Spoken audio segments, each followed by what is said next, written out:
Hi, I'm Dr. Naglieri, and I'm going to talk to you today about low testosterone. Believe it or not, that is one of the most important hormones that women have that helps us to just feel good. I personally had my testosterone drop when I was in my late 20s. It took me 10 years to figure out what was going on that was making me feel tired and have terrible night sweats. I'm a doctor, and it took me that long to really figure it out. It wasn't until 2 patients came to me asking me to continue to replace their testosterone that I even looked into really what was causing my symptoms. And after doing about 6 months worth of research, I found that indeed that was probably the cause of my symptoms. And after testing my testosterone, realizing that my level was actually 0, replacing it, and then feeling great, I kind of realized I didn't really want to do life without testosterone any longer. The most common complaints that women have after losing their testosterone, I say, is fatigue, fatigue, fatigue. If I had $1 for every woman that came to me and told me that she was tired, I would have a lot of dollars. She complains of having night sweats, having brain fog. I'll have a lot of women who come to me in their 30s and 40s and say, I feel like I've all of a sudden developed ADD.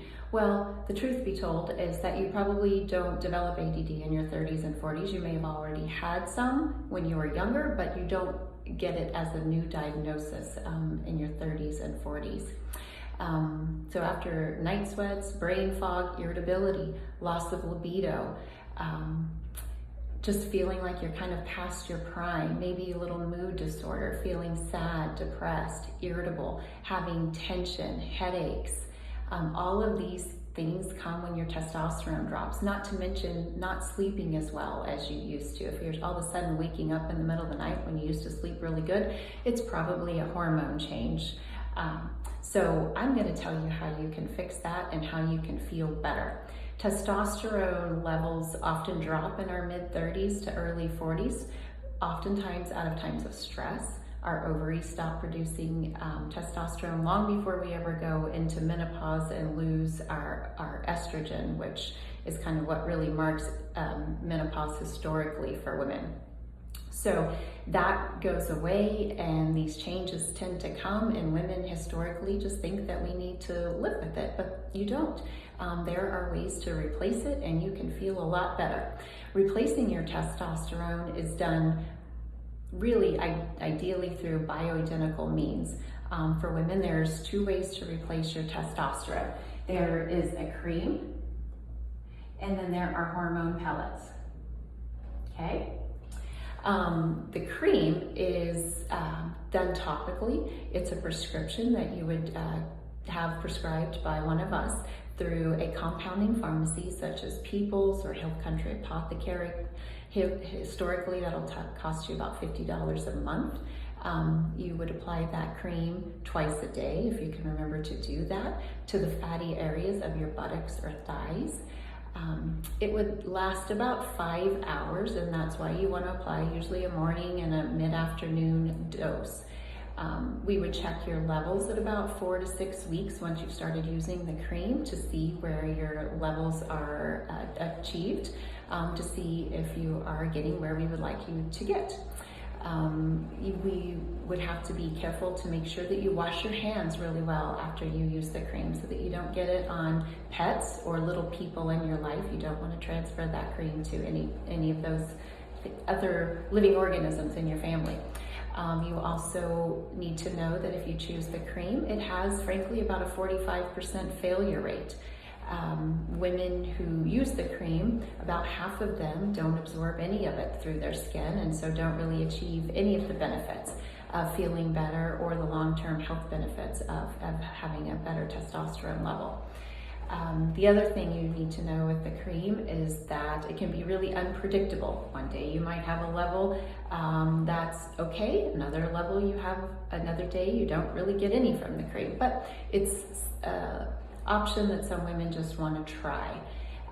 So if that's an option that you want to do, we would call that in for you. It is a controlled substance, so we can only do it in a 90-day increment, and we need to see you every 3 to 6 months to prescribe that. The other replacement option are hormone pellets. Hormone pellets are also bioidentical. They are not covered, the cost is not covered by insurance. They are about $325 and they will last you 3 to 4 months for most women in the 30 to 50-year-old range. The older women get beyond 50s, 60s, their pellets may last a little bit longer, maybe 5 to 6 months, depending on how often they exercise. Generally, pellets are absorbed. We place them, first of all, right underneath the buttocks. We make a small incision that's about 3 millimeters. We close it with a steri-strip, so there's no stitch involved. It closes in about 4 days. That pellet kicks in at about day 7 to 10. So this is what the graph looks like. Okay, so if that is the 3-month mark, okay, most women come to me with essentially a level of 0 testosterone.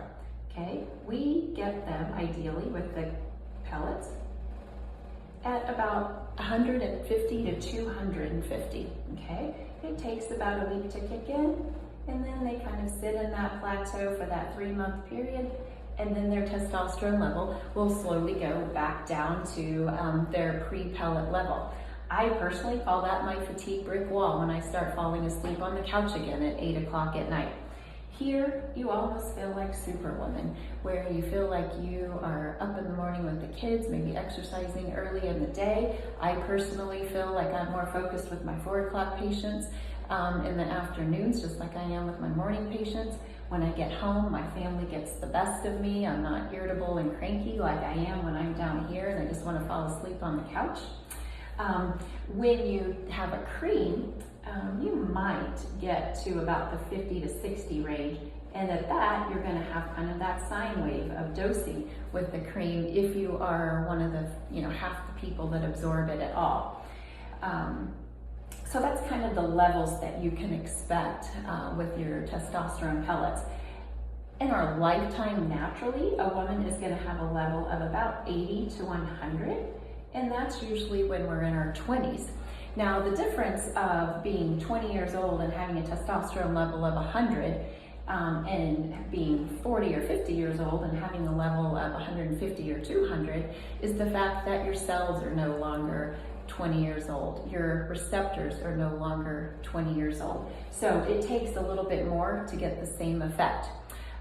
And frankly, actually, the beneficial studies of testosterone long-term for women are done at these higher levels, and that's where you achieve the health benefits that I'm going to talk about momentarily. So this is kind of the overall view of what the timeline with testosterone pellets look like.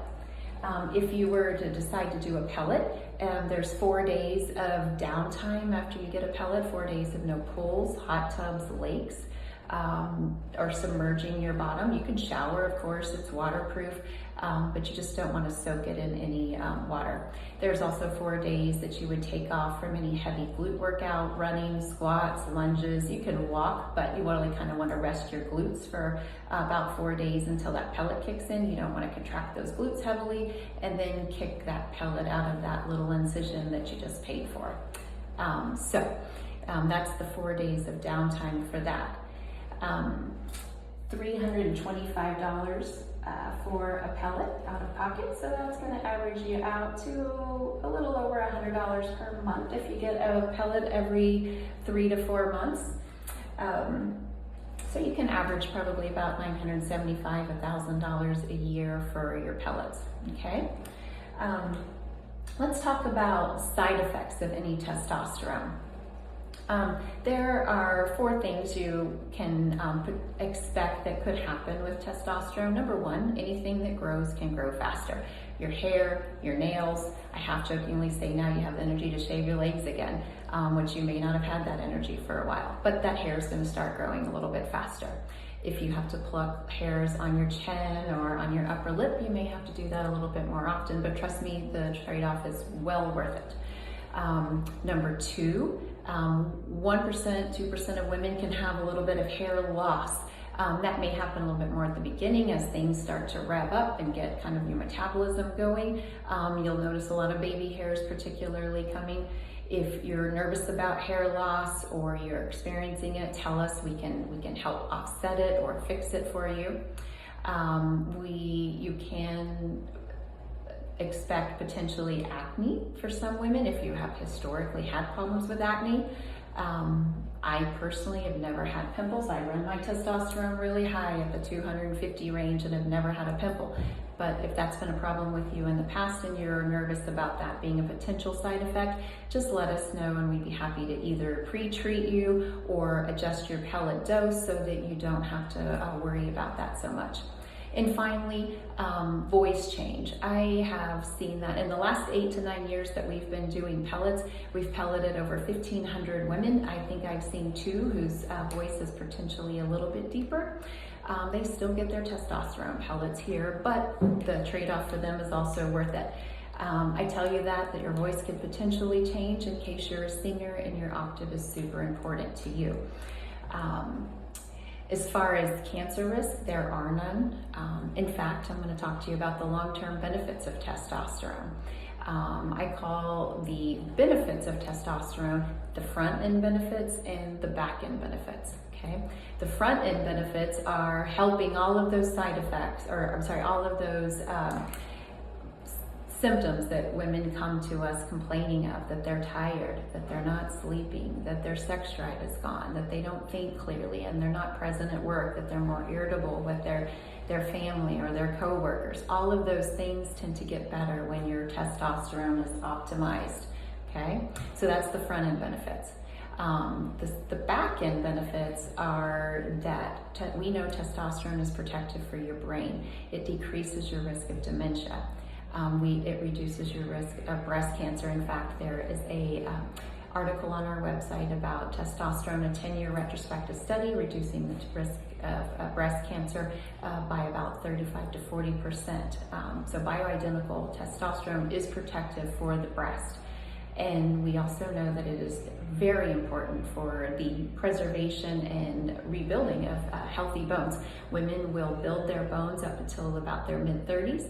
Then it will stabilize till menopause, and postmenopausal women who are off of hormones or will obviously have no more natural hormones will lose bones pretty substantially. One way to really help prevent bone loss is to maintain your testosterone level. So that is enormously important. For me personally, I think almost the back end benefits are equally important and if not more important than the front end benefits of testosterone. Common questions I get are, how long do I have to do testosterone? My answer to women is as long as you want to feel good. Because once you start feeling better, it's really hard to go back to the way that you used to feel, the way you used to sleep, the way you used to not want to exercise and get out of bed, those kind of things. Next question that I commonly get is it going to help me lose weight? Trust me, I wish it was a golden nugget that would make everybody lose weight. But the good answer is that in a nutshell, in a trickle-down effect, testosterone helps to kind of start putting all those pieces into place, helps you to sleep better so your cortisol level comes down. It helps you to want to work out more so that you're achieving those exercise goals easier. It helps you to want to eat healthier. And it helps you to just burn more calories on a day-to-day basis because you are doing more things and more active. Plus, it also helps you to improve your lean body mass, replacing fat body mass with that lean body mass, so that over time, studies do show it after 2 years of doing hormone pellets, women do have a decrease in their body weight. Do I call it a weight loss, mechanism in and of itself? No, but over the long term, yes, women can have a weight loss. Some women will think that testosterone will make them gain weight. Maybe after your first pellet, you might have a little bit of water retention. That's usually held on by the muscles. That tends to go away pretty quickly. If you feel like you're puffy after you have a pellet, we can give you something to help you get that water weight off, but generally that doesn't happen too terribly. It should not interrupt your periods. You must have some form of contraception if you are a premenopausal female getting pellets. We want to make sure that you don't get pregnant because you should not introduce a fetus to testosterone. DIM, let me talk about DIM. Many of you may have heard of DEM. It's just a natural healthy supplement. I call it broccoli in a bottle. If you've ever read any articles about how anti-carcinogenic broccoli is, people who eat a lot of broccoli tend to have less cancer than those people who don't. I like to think of your body and your hormones are like the game of Plinko. In this case, if you remember the game of Plinko from The Price is Right, we drop a ball and it can go to many of these different slots down at the bottom. That's how our cholesterol ring is, and it gets converted to DHEA. DHEA gets converted then to testosterone, and that testosterone can get converted to an unhealthy form of estrogen. DEM, or broccoli, diindomethane, can block that last conversion of testosterone to unhealthy or unwanted estrogen. So anybody who is taking a testosterone supplement in the form of a pellet, a cream, they should take DEM. For women, it is 150 milligrams a day, one capsule. That's why I call it broccoli in the bottle. One capsule a day of a supplement that we have here at the office. Or you can get it at People's Pharmacy. I do not recommend buying that or any other supplement off the internet. This is the end of kind of my testosterone talk. I hope that that answers many of your questions. We will individualize any treatment plan for you so that we can talk it over and hopefully help you to feeling better. If you choose to proceed with a pellet, we check your labs always at 6 weeks after your first pellet, and then we see you back at about week 7. So once we get those labs back, because let me just show you that this is the patient that I just saw today. This is where many of the patients that I start off seeing with all of these these moderate to severe symptoms. When we see you back after your first pellet, we want you to be over here. And that's our ultimate goal, is to help you feel better. Okay, hope you have a great day and we'll see you soon. Bye-bye.